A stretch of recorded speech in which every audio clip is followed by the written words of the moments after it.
السلام علیکم ورحمۃ اللہ وبرکاتہ۔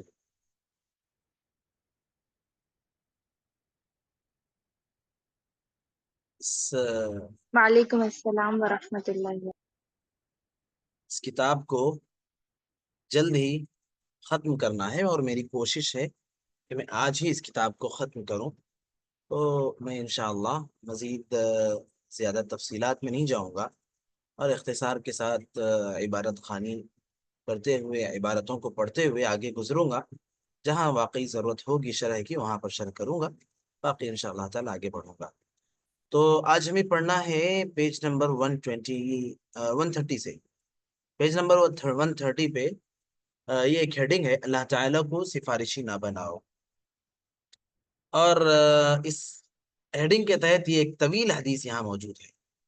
آئیے ہم حدیث کے ترجمے پر جاتے ہیں۔ حضرت جبیر بن مطعم رضی اللہ عنہ سے روایت ہے کہ رسول اللہ صلی اللہ علیہ وسلم کے پاس ایک دیہاتی نے آ کر کہا کہ لوگ مشقت میں پڑ گئے، بچے بھوک سے بلبلا رہے ہیں، جانور ہلاک ہو گئے ہیں۔ آپ صلی اللہ علیہ وسلم ہمارے لیے اللہ سے بارش کی دعا مانگیں، ہم اللہ کے پاس آپ کو شفیع بنانا چاہتے ہیں، سفارشی بنانا چاہتے ہیں۔ اور آپ کے پاس اللہ تعالیٰ کو فرمایا سبحان اللہ، سبحان اللہ، یعنی اللہ نرالا ہے۔ آپ اتنی دیر تک اللہ کی پاکی بیان کرتے رہے کہ صحابہ کے چہروں پر اس کا اثر محسوس ہونے لگا۔ جب صحابی رسول نے کہا کہ ہم اللہ تعالیٰ کے پاس آپ کو اور آپ کے پاس اللہ تعالیٰ کو سفارشی بنانا چاہتے ہیں، تو اللہ کے نبی صلی اللہ علیہ وسلم بار بار سبحان اللہ کہتے رہے اور اللہ تعالیٰ کی تعریف بیان کرتے رہے، یہاں تک کہ صحابہ کرام کے چہرے پر آپ صلی اللہ علیہ وسلم کی کثرت تعریف کے سبب ایک دہشت اور ایک عجیب سی کیفیت طاری ہونے لگی، جس کا اثر محسوس کیا جا رہا تھا۔ پھر فرمایا کہ نادان اللہ پاک کسی کی سفارش نہیں کرتا، اللہ تعالیٰ کسی کی سفارش نہیں کرتا، اس کی شان اس سے بلند و برتر ہے۔ نادان جانتا ہے اللہ کیا ہے، اس کا عرش اس کے آسمانوں پر اس طرح ہے اور انگلیوں سے گنبد کی طرح بتایا، اس کی وجہ سے وہ چرچرا رہا، یعنی اللہ تعالیٰ کی عظمت اس قدر ہے، انگلیوں سے ایسے گنبد کی طرح بنا کر بتایا کہ اللہ تعالیٰ کا عرش آسمانوں پر اس طریقے سے، تو اس طریقے سے کر کے انگلیوں سے اللہ کے نبی صلی اللہ علیہ وسلم نے اشارہ کر کے گنبد کی شکل بنا کر بتایا اور کہا کہ اللہ تعالیٰ کی عظمت کی وجہ سے اللہ تعالیٰ کا عرش ایک کیفیت طاری ہوتی ہے، ایک جو آواز آتی ہے، تو اللہ تعالیٰ کا عرش جو ہے نا، اس کی عظمت سے اللہ تعالیٰ کی عظمت سے اللہ تعالیٰ کا عرش چرچرا رہا ہے، جس طرح اونٹ کی کاٹھی سوار کے بوجھ سے آواز کرتی ہے۔ اونٹ کے اوپر جو ایک چیز رکھی جاتی ہے اور اس پر بیٹھنے والے اسی چیز پر بیٹھتے ہیں، تو وزن سے اور بوجھ سے اس میں ایک آواز آتی ہے، تو وہی آواز اللہ تعالیٰ کے عرش میں اللہ تعالیٰ کی عظمت کے سبب محسوس کی جاتی ہے۔ یعنی ایک دفعہ عرب میں قحط پڑ گیا، بارش بند ہو گئی، ایک دیہاتی نے آپ صلی اللہ علیہ وسلم کے پاس آ کر لوگوں کی حالت زار بیان کی، پریشان جو لوگ تھے ان کی حالت بیان کی، اور آپ صلی اللہ علیہ وسلم کو دعا کے لیے کہا، اور یہ بھی کہا کہ ہم آپ کی سفارش اللہ کے پاس چاہتے ہیں، اللہ تعالیٰ کے حضور آپ ہماری سفارش کریں، اور اللہ تعالیٰ کی سفارش آپ کے پاس چاہتے ہیں، ہم چاہتے ہیں کہ اللہ تعالیٰ ہماری سفارش اللہ تعالیٰ آپ کے پاس کرے۔ یہ بات سن کر آپ صلی اللہ علیہ وسلم اللہ تعالیٰ کے رعب اور اللہ تعالیٰ کے خوف سے کانپنے لگے، اور آپ صلی اللہ علیہ وسلم کی زبان پر اللہ تعالیٰ کی بڑائی کے کلمات آ گئے۔ حاضرین مجلس کے چہروں پر اللہ تعالیٰ کی عظمت کے تغیر سے، عظمت سے تغیر کے آثار پیدا ہونے لگے۔ تغیر یعنی اللہ تعالیٰ کی عظمت کی کیفیت کو سن کر اللہ تعالیٰ کی عظمت کے اثر سے چہروں میں تبدیلی آنے لگی۔ پھر آپ صلی اللہ علیہ وسلم نے اس دیہاتی کو سمجھایا کہ اختیار تو مالک ہی کا ہے، اگر مالک سفارش کی وجہ سے کام کر دے تو اس کی مہربانی۔ جب یہ کہا گیا کہ ہم اللہ کو پیغمبر کے پاس سفارشی بنا کر لائے، تو گویا مالک و مختار پیغمبر کو بنا دیا گیا۔ پیغمبر مالک و مختار نہیں ہے، اس کائنات کا مالک پیغمبر نہیں ہے، اس کائنات میں صاحب اختیار پیغمبر نہیں ہے، وہ تو اللہ ہے، حالانکہ اللہ تعالیٰ کی شان ہے۔ آئندہ اس قسم کا کلمہ زبان سے نہ نکالنا۔ اللہ تعالیٰ کی شان بہت ہی بڑی ہے، تمام ہی انبیاء اور اولیاء اس کے سامنے ایک ذرے سے بھی کمتر ہیں۔ تمام انسانوں اور زمین کو اس کا عرش ایک گنبد کی طرح گھیرے ہوئے ہے۔ عرش باوجود دیکھی اتنا بڑا ہے، اتنا عظیم عرش اللہ تعالیٰ کا، مگر پھر بھی اس شہنشاہ کی عظمت کو، اس کائنات کے پروردگار کی عظمت کو نہیں سنبھال سک رہا ہے اور چرچرا رہا ہے، آواز کر رہا ہے۔ مخلوق کے تصور میں اس کی عظمت نہیں آ سکتی۔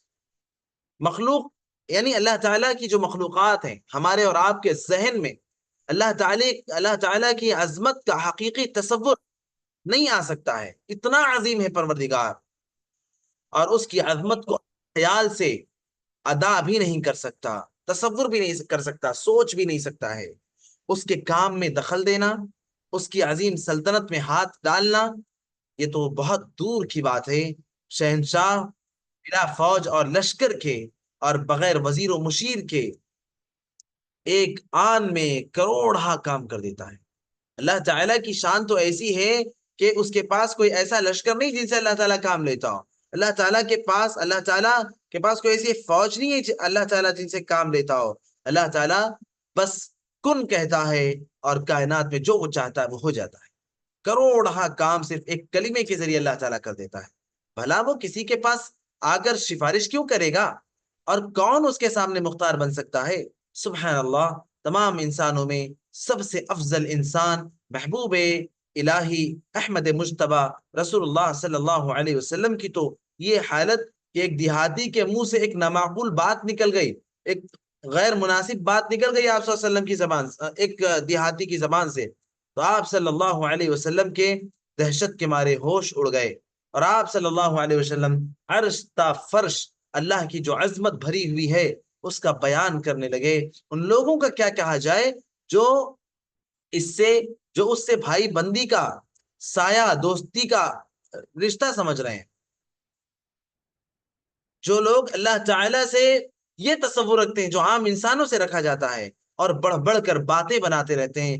کوئی کہتا ہے میں نے رب کو ایک کوڑی میں خریدا ہے، والعیاذ باللہ۔ کوئی کہتا ہے میں رب سے 200 برس بڑا ہوں، والعیاذ باللہ۔ کوئی کہتا ہے میرا رب میرے پیر کی صورت کے علاوہ اور صورت میں ظاہر ہو تو میں کبھی اسے نہ دیکھوں، استغفر اللہ العظیم۔ اللہ تعالیٰ کے بارے میں یہ کہنا کہ وہ میرے پیر کی ہی شکل میں ظاہر ہو، کسی اور صورت میں ظاہر ہو تو میں نزدیک اس کی والعیاذ باللہ کوئی حیثیت نہیں ہے۔ اللہ تعالیٰ کے بارے میں ایسی بات کہنا بہت بڑی بات ہے، بہت بڑا جرم ہے۔ اور کسی کا شعر کہ دل از مہر محمد، یہ فارسی کا شعر ہے جس کا مفہوم ہے کہ میرا دل محمد کی محبت سے زخمی ہے، میرا دل محمد کی محبت سے زخمی ہے، میں اپنے رب سے رقابت رکھتا ہوں۔ اور کہا یعنی گویا محمد کو ہی نعوذ باللہ اپنا رب بنا دیا۔ اور کسی نے کہا کہ رب کے ساتھ دیوانہ، محمد کے ساتھ ہوشیار رہ، رب کے ساتھ دیوانہ رہے، محمد کے ساتھ ہوشیار رہے۔ اس قسم کی باتیں کرنا کوئی حقیقت محمدیہ کو حقیقت الوہیت سے افضل بتاتا ہے، یعنی کہتا ہے کہ محمد صلی اللہ علیہ وسلم کی حقیقت جو ہے وہ اللہ کی حقیقت سے اور اوپر ہے اور بڑھ کر ہے۔ اللہ کی پناہ، اللہ تعالیٰ کی پناہ ان مسلمانوں کو کیا ہو گیا ہے؟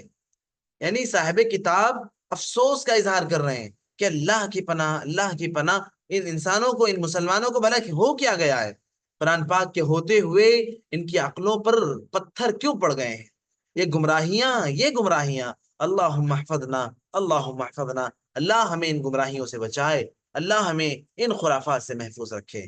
اس کے بعد کہتے ہیں کسی نے کیا خوب کہا ہے کہ ہم اللہ سے ادب کی توفیق مانگتے ہیں، بے ادب رب کے فضل سے محروم ہو جاتا ہے۔ لوگوں میں ایک ختم مشہور ہے جس میں یہ کلمہ پڑھا جاتا ہے، ایک ختم یعنی ایک عرس کی طریقے سے ایک چیز مشہور ہے جس میں کلمہ پڑھا جاتا ہے، یا شیخ عبد القادر جیلانی شیئا للہ، یعنی اے شیخ اللہ کے واسطے ہماری مراد پوری کرو۔ اللہ کے واسطے، والعیاذ باللہ، بھلا اس کی کیا حیثیت؟ شیخ عبد القادر جیلانی رحمت اللہ علیہ کی بھلا کیا مجال اللہ کے مقابلے میں، جو وہ اللہ کے واسطے سے لوگوں کی مرادیں پوری کریں گے؟ یہ شرک ہے، اور یہ کھلم کھلا شرک ہے۔ اللہ تعالیٰ مسلمانوں کو اس حقیقت سے بچائے، اللہ تعالیٰ مسلمانوں کو اس شر اور فساد سے اور اس فتنے سے اللہ تعالیٰ محفوظ رکھے۔ ایسا لفظ منہ سے نہ نکالو جس سے شرک ٹپکتا ہو یا بے ادبی کا پہلو نکلتا ہو۔ اللہ تعالیٰ کی یہ بہت بڑی شان ہے، وہ با کمال اور بے زوال شہنشاہ ہے۔ ایک نکتے میں پکڑ لینا اور ایک بات میں بخش دینا، یہ اسی کا کام ہے۔ بس بات بات میں اللہ تعالیٰ کسی کی پکڑ کرتا ہے اور کسی کو بخش دیتا ہے، یہ اللہ تعالیٰ کا اپنا اختیار ہے، کسی انسان کا اختیار نہیں چل سکتا اللہ تعالیٰ کے مقابلے میں۔ یہ کہنا سراسر بے ادبی ہے کہ بظاہر بے ادبی کا لفظ استعمال کیا ہے، یہ کہنا سراسر بے ادبی ہے کہ بظاہر بے ادبی کا لفظ استعمال کیا ہے، اور اس سے کوئی دور کے مراد ہے، یعنی اس قسم کے بڑے بڑے جملے بول کر یہ کہنا کہ نہیں، اس جملے سے بظاہر تو ظاہراً تو ایسا لگتا ہے کہ جملہ بے ادبی والا ہے، لیکن نہیں، اس سے مراد تو کوئی اور ہے، کچھ اور ہے۔ نہیں، یہ سب گمراہی پر مشتمل باتیں ہیں، کیونکہ اللہ تعالیٰ کی ذات پہیلیوں سے بالا تر ہے۔ اگر کوئی شخص اپنے کسی بزرگ سے ٹھٹھا کرنے لگے تو اسے کتنا برا سمجھا جائے گا، یعنی کوئی اپنے بڑے سے، اپنے بزرگ سے مذاق کرنے لگے تو اسے کتنا برا سمجھا جائے گا کہ لوگ ایک بزرگ ہیں، وہ عمر میں بڑے ہیں، وہ مقام و مرتبے میں بڑے ہیں، وہ صاحب حیثیت ہیں، اور تم سے مذاق کر رہے ہو۔ اتنی ہمت اور اتنا مجال! ہنسی مذاق کی باتیں تو بے تکلف دوستوں سے ہوتی ہیں، باپ اور بادشاہ سے نہیں ہوتی۔ باپ سے کوئی مذاق نہیں کرتا یا بادشاہ سے کوئی مذاق نہیں کرتا، تو اللہ تعالیٰ سے بھلا کوئی کیسے مذاق کر سکتا ہے؟ اس کے بعد اگلی فہرست ہے، اگلی ہیڈنگ ہے، اللہ تعالیٰ کے نزدیک سب سے پیارے نام۔ تو مسلم کی روایت ہے، ابن عمر رضی اللہ عنہ کہتے ہیں، قال رسول اللہ صلی اللہ علیہ وسلم، کہتے ہیں کہ اللہ کے رسول صلی اللہ علیہ وسلم نے فرمایا کہ ان احب اسمائکم عبد اللہ و عبد الرحمن، اللہ تعالیٰ کے پاس سب سے محبوب ترین اور سب سے پیارے نام عبداللہ اور عبد الرحمن ہے۔ اللہ کا بندہ یا رحمان کا بندہ، کتنا پیارا نام!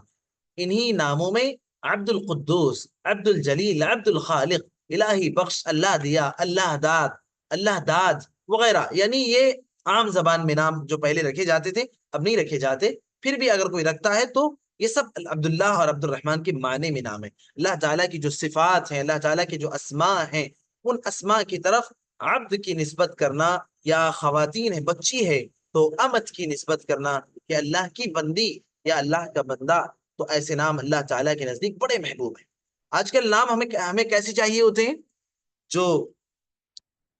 جو نئے ہوں، اب تک جو کسی نے نہ رکھا ہو، اب تک کسی کا ویسا نام نہ ہو۔ عجیب یعنی سوچ ہوتی ہے ہماری کہ اب تک کسی نے ویسے نام نہ رکھے ہوں، اب تک بالکل الگ ہو، بالکل یونیک ہو، اینٹک ہو۔ ارے بھائی، اللہ تعالیٰ کو جو پسند ہے، ہم اگر اللہ تعالیٰ کے بندے، تو اللہ کی پسند اور ناپسند ہمارے لیے زیادہ اہم ہے نا۔ اللہ تعالیٰ کو جو نام پسندیدہ ہیں، ان ناموں کا اہتمام کرنا گویا یہ اللہ تعالیٰ سے محبت کی علامت ہے۔ اللہ تعالیٰ کے جو پسندیدہ نام ہیں، ان ناموں کو اگر کوئی رکھتا ہے اپنے بچوں کے لیے، تو گویا وہ اللہ تعالیٰ سے محبت کرتا ہے، اللہ تعالیٰ سے محبت کی یہ ایک نشانی اور علامت ہے۔ اس کے بعد اگلی ہیڈنگ ہے، اللہ کے نام کے ساتھ کنیت نہ رکھو۔ اللہ کے ناموں کے ساتھ کنیت نہ رکھو۔ چنانچہ ابو داؤد اور نسائی کی حدیث ہے، شرحبیل بن ہانی سے یہ حدیث مروی ہے صحابی رسول سے، اللہ کے رسول صلی اللہ علیہ وسلم کہتے ہیں کہ میرے والد محترم جب اللہ کے رسول صلی اللہ علیہ وسلم کے پاس، اپنی قوم کے پاس گئے، تو اللہ کے نبی صلی اللہ علیہ وسلم نے سنا کہ ان میں سے بعض لوگ اللہ کے نام کے ساتھ کنیت رکھتے ہیں۔ کنیت کا مطلب کسی اپنے اولاد کے نام کے ساتھ عام طور پر کنیت رکھی جاتی ہے، جیسے میری اپنی کنیت ہے ابو عفان، میرے بیٹے کے نام سے، اور اسی طریقے سے کوئی اپنی کنیت ابو عبداللہ، خود آپ صلی اللہ علیہ وسلم کی کنیت تھی ابو عبداللہ، ابو القاسم عفوا۔ تو حدیث میں ہے من صام یوم الشک فقد عصى ابو القاسم، تو آپ صلی اللہ علیہ وسلم کی کنیت تھی ابو القاسم. اما عائشہ کی کنیت تھی ام عبداللہ. اور اسی طریقے سے عام طور پر عربوں میں رواج ہوتا ہے کنیتیں رکھنے کا. کنیتیں رکھنا بڑی اچھی بات ہے، لیکن اللہ تعالیٰ کے نام کے ساتھ کنیت رکھنا، جیسے بعض لوگ کنیت رکھتے ہیں ابو الحکم. حکم اللہ کا نام ہے، ہاں. ابو اللہ والعیاذ باللہ، ابو الرحمن، ابو الرحیم، تو گویا وہ اللہ تعالیٰ کا باپ اپنے آپ کو کہہ رہا ہوتا ہے بندہ. تو ایسی کنیت رکھنا ہے جائز اور درست نہیں ہے. اللہ کے رسول صلی اللہ علیہ وسلم نے کہا کہ ان اللہ هو الحکم والیہ الحکم فلم تکنا ابا الحکم. حکم تو اللہ ہے اور فیصلہ اسی کا چلتا ہے. حکم تو اللہ تعالیٰ ہے، حکم اسی کا ہے. تمہاری کنیت ابو الحکم کیوں رکھی گئی؟ مطلب یہ اللہ کے نبی صلی اللہ علیہ وسلم نے جو سوال کیا، دراصل اس غلطی پر تنبیہ کرنا مراد تھا آپ سے. اس غلطی پر تنبیہ کرنا آپ کا مقصد تھا. یعنی ہر فیصلے کا چکا دینا، جھگڑے کا مٹا دینا اللہ ہی کی شان ہے، جس کا ظہور آخرت میں ہوگا کہ وہاں اگلے پچھلے سارے جھگڑے طے ہو جائیں گے. ایسی کسی مخلوق میں طاقت نہیں ہے. معلوم ہوا کہ جو لفظ اللہ ہی کی شان کے لائق ہے اسے کسی غیر کے لیے استعمال نہ کیا جائے. مثلا شہنشاہ اللہ تعالیٰ ہی کو کہا جائے. شہنشاہ کا مطلب ہوتا ہے بادشاہوں کا بادشاہ، وہ تو اللہ تعالیٰ ہی ہے، اور اللہ تعالیٰ ہی کو کہا جائے. سارے جہان کا رب ہے اللہ تعالیٰ، جو چاہے کر ڈالے. یہ جملہ اللہ تعالیٰ ہی کی شان میں بولا جا سکتا ہے. اسی طریقے سے معبود کہنا، بڑا دانا، بڑا دانا، بے پرواہ وغیرہ، یہ سب اللہ تعالیٰ ہی کی شان کے لائق ہے. اللہ تعالیٰ ہی کو یہ جملے اور یہ نام دیے جا سکتے ہیں. اللہ کے بجائے کسی غیر کے لیے ان ناموں کا استعمال کرنا یہ شرک پر مشتمل بات ہوگی. اسی طریقے سے ماشاء اللہ کہنا ہو تو صرف اللہ تعالیٰ کا نام لے کر ہی کہا جائے گا.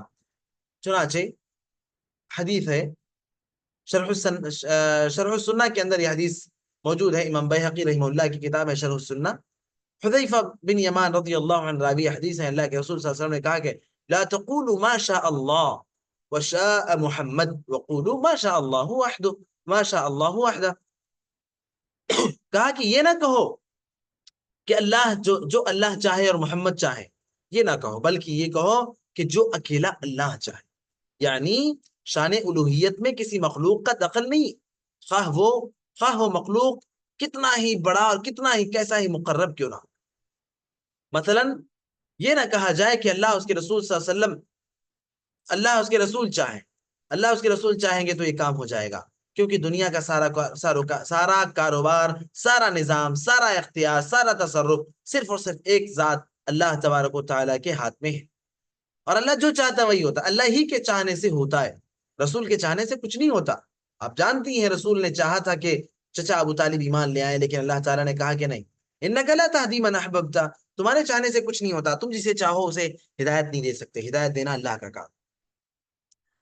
اسی طریقے سے، یا اگر کوئی شخص پوچھے کہ فلاں کے دل میں کیا ہے، یا فلاں کی شادی کب ہوگی، یا فلاں درخت پر کتنے پتے ہیں، یا آسمان میں کتنے تارے ہیں، تو اس کے جواب میں یوں نہ کہیں کہ اللہ اور رسول ہی جانے، کیونکہ غیب کی بات صرف اللہ تعالیٰ کو ہی ہے. اللہ تعالیٰ ہی غیب سے باخبر ہے، رسول کو غیب کی خبر نہیں ہے. رسول کے پاس غیب کی خبر نہیں تھی. اگر غیب کی خبر رسول کے پاس ہوتی تو جب اما عائشہ رضی اللہ عنہا پر اتنا بڑا بہتان لگا تھا منافقین کی طرف سے، تو آپ صلی اللہ علیہ وسلم اس سے باخبر ہوتے اور آپ ڈائریکٹ کہہ دیتے کہ نہیں، عائشہ ایسی نہیں ہے، انہوں نے ایسا نہیں کیا ہے.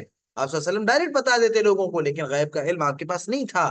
اس لیے اللہ رب العالمین نے ان کو اتنی بڑی آزمائش سے دوچار کیا تھا. تو یہ سب کہنا اگر دینی باتوں میں یوں کہہ دیا جائے تو کوئی حرج نہیں، کیونکہ اللہ تعالیٰ نے اپنے رسول کو دین کی ہر بات بتا دی تھی. جیسے کہا جائے کہ اللہ و رسولہ عالم، کسی دینی مسئلے میں کہ اللہ اور اس کے رسول زیادہ بہتر جانتے ہوں. یعنی کوئی فتویٰ پوچھا جائے، کوئی مسئلہ پوچھا جائے، تو جواب دینے کے بعد اللہ اعلم بالصواب، یا اللہ اعلم اللہ و رسولہ عالم، اللہ اس کے رسول زیادہ بہتر جانے. رسول تو اب باحیات نہیں ہے، رسول تو اس دنیا سے رخصت ہو گئے. اب صرف اللہ تعالیٰ ہی کی طرف نسبت کی جا سکتی ہے علم کے معاملے میں بھی. اگر رسول باحیات تھے، جب رسول باحیات تھے تو کوئی یہ کہہ بھی سکتا تھا کہ اللہ اس کے رسول زیادہ بہتر جانے، جیسا کہ بعض صحابہ کرام نے کہا بھی تھا. ٹھیک ہے، اسی لیے کہا کہ اگر دینی باتوں میں یوں کہہ دیا جائے تو کوئی حرج نہیں ہے، کیونکہ اللہ نے اپنے رسول کو دین کی ہر بات بتا دی ہے، اور لوگوں کو اپنے رسول کی فرما برداری کا حکم دیا ہے۔ سمجھ میں آ رہا ہے آپ لوگوں کو؟ میں تیزی سے گزر رہا ہوں تو جی جی جی شیخ الحمدللہ۔ الحمدللہ۔ اس کے بعد جو ہیڈنگ ہے غیر اللہ کی قسم، شرک۔ قسم انسان کھاتا ہے اپنی بات کو سچی دکھانے کے لیے، اپنی سچائی ظاہر کرنے کے لیے، اپنی بات میں تاکید پیدا کرنے کے لیے۔ تو حدیث میں اور اللہ کے کلام میں، نبی کے فرمان میں ہمیں جو رہنمائی ملتی ہے وہ یہی ہے کہ قسم کھانا ہے تو صرف اللہ کی قسم کھائی جائے گی، کائنات میں کسی اور کی قسم کھانے کا کوئی تصور، کوئی امکان نہیں ہے۔ چنانچہ اس ہیڈنگ کے ضمن میں جو حدیث ذکر ہے، ترمذی کی حدیث ہے، ابن عمر رضی اللہ عنہ راوی حدیث ہے، کہتے ہیں کہ میں نے اللہ کے رسول صلی اللہ علیہ وسلم کو کہتے ہوئے سنا، من حلف بغیر اللہ فقد اشرک، جس نے اللہ کے سوا کسی اور کی قسم کھائی اس نے شرک کیا۔ اور مسلم کی ایک اور حدیث ہے، عبد الرحمن بن سمرہ رضی اللہ عنہ کی حدیث راوی حدیث ہے، وہ کہتے ہیں کہ اللہ کے رسول صلی اللہ علیہ وسلم نے کہا کہ لا تحلفوا بالتواغی ولا بآبائکم، کہ بتوں کی اور اپنے والدوں کی، اپنے باپوں کی قسم نہ کھاؤ، بتوں کی اور اپنے باپوں کی قسم نہ کھاؤ۔ اسی طریقے سے بخاری اور مسلم کی حدیث ہے، بخاری اور مسلم کی حدیث ابن عمر رضی اللہ عنہ کہتے ہیں کہ رسول صلی اللہ علیہ وسلم نے کہا کہ ان اللہ ینہاکم ان تحلفوا بآبائکم ما کان حالفا فلیحلف باللہ او لیصمت، کہ ابن عمر رضی اللہ عنہ فرماتے ہیں رسول اللہ صلی اللہ علیہ وسلم نے فرمایا کہ اللہ پاک تم کو باپ دادا کی قسمیں کھانے سے منع فرماتا ہے، باپ دادا کی قسمیں مت کھاؤ، جو قسم کھانا ہی چاہتا ہے تو اللہ کی کھائے ورنہ خاموش رہے۔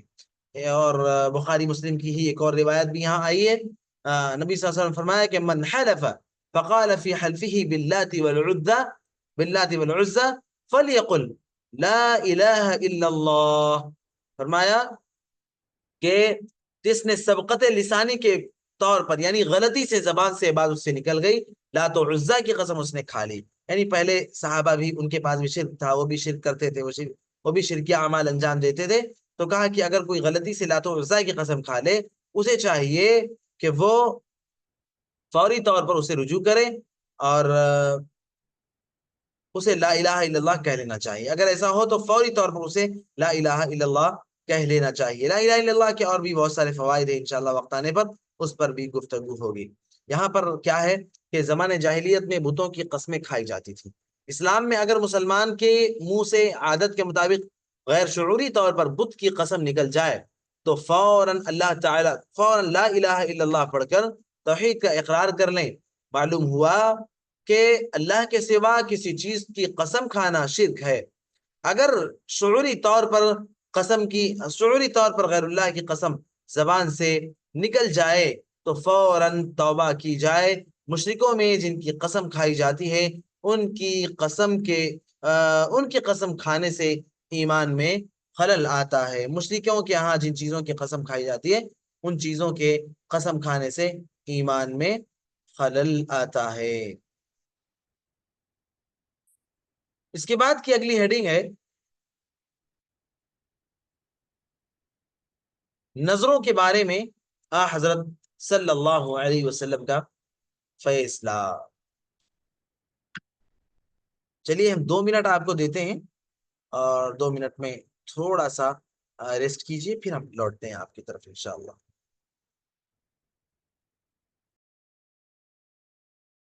جی السلام علیکم ورحمۃ اللہ وبرکاتہ۔ چلیے ہم انشاءاللہ اسے کنٹینیو کرتے ہیں۔ اگلی ہیڈنگ ہے نظروں کے بارے میں حضرت صلی اللہ علیہ وسلم کا فیصلہ۔ نظروں سے مراد نظر مانی جاتی ہے جو نا، اس سلسلے میں یہاں پر گفتگو کی گئی ہے۔ یہاں پر ایک حدیث ہے، حدیث کے مفہوم پر ہم آتے ہیں۔ ثابت بن ضحاک رضی اللہ عنہ کا بیان ہے کہ ایک شخص نے عہد رسالت میں یہ نظر مانی کہ بوانا ایک جگہ تھی، وہاں پر بوانا جا کر اونٹ نحر کروں گا، اونٹ قربان کروں گا۔ پھر رسول اللہ صلی اللہ علیہ وسلم کے پاس آ کر آپ کو اپنی نظر کی خبر دی تو آپ نے فرمایا کہ جاہلیت کے تھانوں میں سے کوئی تھان تو وہاں نہیں تھا۔ تھان کا مطلب جہاں پر لوگ جمع ہوتے ہیں، جہاں پر لوگ یہ چلے کرتے ہیں، عرس کرتے ہیں، جانے کون کون سے خرافاتیں کرتے ہیں، ہاں، تو ایسا کچھ تو نہیں تھا وہاں پہ؟ صحابہ نے کہا نہیں. فرمایا کہ وہاں کوئی تہوار تو نہیں منایا جاتا تھا؟ صحابہ بولے نہیں. فرمایا اپنی نظر کو پورا کرو، پورا کر، کیونکہ اس نظر کو پورا کرنا، اپنی نظر کو پورا کر، کیونکہ اس نظر کو پورا کرنا منع ہے جس میں اللہ کی نافرمانی ہوتی ہے. اگر انسان نے نظر مانا اور کوئی ایسی چیز اس میں یعنی نظر مانی تھی جس میں اللہ تعالیٰ کی نافرمانی ہوتی ہے، تو ایسی نظر کو پورا کرنا جائز اور درست نہیں ہے، اور اس سے منع کیا گیا ہے. ورنہ نظر جس میں اللہ تعالیٰ کی عبادت ہو یا اطاعت ہو یا اللہ تعالیٰ کی نافرمانی نہ ہو، اس کو پورا کرنے میں کوئی حرج نہیں ہے، بلکہ اس کو پورا کرنا ہے. اس کے بعد معلوم ہوا کہ اللہ کے سوا کسی اور کی منت ماننا گناہ ہے. ایسی منت کو پورا نہیں کرنا چاہیے، کیونکہ یہ بات خود گناہ ہے، پھر اسے پورا کرنا اور گناہ پر گناہ ہوگا. یہ بھی معلوم ہوا کہ جس جگہ غیر اللہ کے نام پر جانور چڑھائے جاتے ہوں، یا غیر اللہ کی پوجا پاٹ کی جاتی ہو، یا جمع ہو کر شرک کیا جاتا ہو، وہاں اللہ کے نام کا جانور بھی وہاں اللہ کے نام کا بھی جانور نہ لے جایا جائے، اور ان میں شرکت نہیں کرنی چاہیے. آپ کی نیت چاہے جتنی اچھی ہوگی، لوگ یہی سمجھیں گے کہ یہ بھی اسی میں کا ہے، انہی لوگوں میں سے ہے، خواہ اچھی نیت ہو یا بری نیت ہو، کیونکہ ان میں شرکت خود مستقل بری بات ہے. ایسے لوگوں کے ساتھ شریک ہونا، ایسے لوگوں کے ساتھ جٹنا، جمنا، جڑنا، یہ خود ایک گناہ والا عمل ہے، اللہ تعالیٰ کی نافرمانی والا عمل ہے. اس کے بعد اللہ کو سجدہ اور پیغمبر اسلام کی تعظیم، اور اللہ تعالیٰ کو سجدہ صرف اللہ کے لیے، اور رسول اکرم صلی اللہ علیہ وسلم تعظیم، اور چونکہ ان کی عظمت ہے، اللہ نے اس انسانیت کی رہنمائی کے لیے اللہ کے نبی صلی اللہ علیہ وسلم کو نازل کیا تھا، مبعوث کیا تھا، تو تعظیم تو لازم آتی ہے. تو اس ضمن میں عائشہ رضی اللہ عنہ کی جو حدیث ہے، اس میں عائشہ رضی اللہ عنہ روایت کرتی ہیں رسول اللہ صلی اللہ علیہ وسلم مہاجرین اور انصار کی ایک جماعت میں تشریف فرما تھے کہ ایک اونٹ نے آ کر آپ کو سجدہ کیا. صحابہ نے کہا یا رسول اللہ، آپ کو جانور اور درخت سجدہ کرتے ہیں، ان سے زیادہ تو ہمارا حق ہے کہ ہم آپ کا سجدہ کریں. فرمایا اپنے رب کی عبادت کرو اور اپنے بھائی کی تعظیم کرو. یعنی سجدہ کرنا یہ اللہ رب العالمین کے لیے ہے، میرے لیے بس تعظیم کافی ہے، سجدہ کرنا میرا حق نہیں ہے. یعنی تمام انسان آپس میں بھائی بھائی ہیں، جو بزرگ ہو وہ بڑا بھائی ہے، اس بڑے بھائی کی اسے یعنی اس کی بڑے بھائی کے جیسی تعظیم کرو. باقی سب کا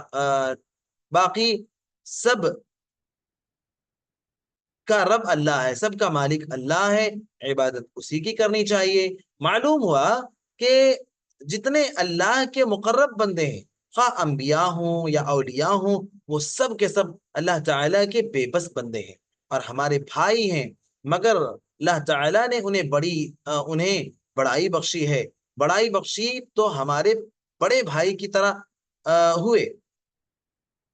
اللہ تعالیٰ نے انہیں بزرگ بنایا ہے، اللہ تعالیٰ نے انہیں وہ مقام عطا کیا ہے. تو اللہ کے نبی صلی اللہ علیہ وسلم ہمارے لیے گویا ایک بڑے بھائی کے جیسے ہوئے، مگر اللہ تعالیٰ نے انہیں بڑائی بخشی ہے تو ہمارے بڑے بھائی کی طرح ہوئے. ہمیں ان کی فرما برداری کا حکم ہے، کیونکہ ہم چھوٹے ہیں، لہذا ان کی تعظیم انسانوں کی سی کرو، انہیں الہ نہ بناؤ، معبود نہ بناؤ انہیں. اور یہ بھی معلوم ہوا کہ بعض لوگوں کی تعظیم درخت اور جانور بھی کرتے ہیں. چنانچہ بعض درگاہوں پر شیر، بعض پر ہاتھی اور بعض پر بھیڑیے حاضر ہوتے ہیں، لیکن انسان کو ان کی ریس نہیں کرنی چاہیے. بھئی جانور کچھ بھی کرتے ہیں، وہ ان کا معاملہ ہے، آپ جانور تو نہیں ہے نا. آپ کو اللہ تعالیٰ نے اشرف المخلوقات بنایا ہے، اللہ تعالیٰ نے آپ کے لیے شریعت نازل کی ہے، آپ کو اللہ کی بھیجی گئی شریعت کے مطابق چلنا ہے، نہ کہ جانوروں کو دیکھ کر ان کی پیروی کرنا ہے. پھر انسان اگر جانوروں کی پیروی کرنے لگ جائے تو پھر جانوروں سے بھی گیا گزرا ہوا نا یہ انسان اللہ تعالیٰ کی بتائی ہوئی تعظیم کر سکتا ہے، اس سے آگے نہیں بڑھ سکتا. مثلا قبروں پر مجاور بن کر رہنا یہ شرع شریف میں نہیں ہے. اللہ تعالیٰ کی بھیجی ہوئی اور نبی صلی اللہ علیہ وسلم کی لائی ہوئی شریعت میں ایسا کچھ نہیں ہے کہ کوئی انسان کسی بزرگ کی قبر پر مجاور بن کر رہے. اس لیے ہرگز مجاور نہ بنا جائے. وہ اس قبر پر دن رات شیر بیٹھا رہتا ہو، کیونکہ آدمی کو جانور کی نقل کرنا مناسب نہیں ہے. بھئی اس قبر پر اگر دن رات بھی ایک شیر بیٹھتا ہے تو کیا ہوا؟ وہ جانور ہے، اور جانور کے بیٹھنے سے کیا آپ اس کے مطابق بن جائیں گے؟ حدیث ذکر کیا صاحب کتاب نے یہاں پر، ابو داؤد کی حدیث ہے، قیس بن سعید رضی اللہ عنہ راوی حدیث ہے، کہتے ہیں کہ میں شہر ہیرا گیا، ہیرا ایک شہر ہے، کہتے ہیں میں شہر ہیرا گیا، میں نے وہاں کے لوگوں کو اپنے راجا کو سجدہ کرتے ہوئے دیکھا، میں نے دل میں کہا کہ بلا شبہ رسول اللہ صلی اللہ علیہ وسلم سجدہ کیے جانے کے زیادہ حقدار، آپ صلی اللہ علیہ وسلم اس بات کے زیادہ حقدار ہے کہ آپ کا سجدہ کیا جائے۔ چنانچہ کہتے ہیں میں نے آپ صلی اللہ علیہ وسلم کے پاس آ کر کہا کہ میں نے ہیرا میں لوگوں کو راجا کا سجدہ کرتے دیکھا ہے، آپ اس بات کے زیادہ حقدار ہیں کہ ہم لوگ آپ کو سجدہ کریں، بھلا بتا تو صحیح کہ اگر تو میری قبر پر گزرے تو کیا اس پر سجدہ کرے گا؟ میں نے کہا نہیں، فرمایا یہ کام بھی نہ کرو۔ آپ صلی اللہ علیہ وسلم سے صحابی رسول قیس بن سعد نے کہا، جب وہ ہیرا سے لوٹ کر آئے تو انہوں نے واقعہ بیان کیا کہ ہم وہاں پر دیکھے کہ لوگ جو ہے بادشاہ کا سجدہ کر رہے تھے، تو مجھے لگا کہ آپ تو زیادہ حقدار ہیں ہمارے سجدے کے، تو کیا ہم آپ کا سجدہ کر سکتے ہیں؟ آپ صلی اللہ علیہ وسلم نے پوچھا کہ اگر میں کل کے دن وفات پا جاؤں اور کسی قبر میں دفن ہوں، تم میری قبر کے سامنے سے گزرو گے تو کیا تم میرا سجدہ کرو گے؟ صحابی رسول نے کہا نہیں کروں گا، تو کہا کہ جب تم اس بات کو ناپسند کرتے ہو تو پھر میری زندگی میں بھی میرے ساتھ ایسا نہ کرو، یعنی ایک نہ ایک دن میں فوت ہو کر آغوش لحد میں سو جاؤں گا، پھر میں سجدے کے لائق نہ ہوں گا، سجدے کے لائق تو وہ پاک ذات ہے جو لازوال ہے۔ معلوم ہوا کہ سجدہ نہ زندہ کو روا ہے نہ مردہ کو، نہ ہی کسی زندہ کو سجدہ کیا جا سکتا ہے نہ ہی کسی مردہ کو سجدہ کیا جا سکتا ہے، اس کا حقدار بس ایک ذات ہے، اللہ تعالیٰ کی ذات، اور نہ کسی قبر کو روا ہے اور نہ کسی تھان کو، کیونکہ زندہ ایک دن مرنے والا ہے اور مرا ہوا بھی کبھی زندیق اور بشر تھا، پھر مرکز الہ نہیں ہوا، بندہ ہی ہوا۔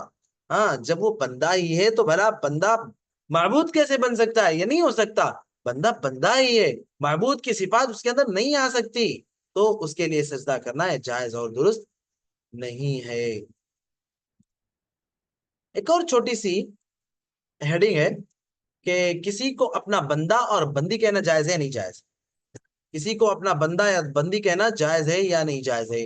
مسلم کی روایت ہے، ابو ہریرہ رضی اللہ عنہ راوی حدیث ہے، فرماتے ہیں رسول اللہ صلی اللہ علیہ وسلم کہ تم میں سے کوئی عبدی و امتی میرا بندہ میری بندی نہ کہے، تم سب اللہ کے بندے ہو اور تمہاری ساری عورتیں اللہ کی بندیاں ہیں۔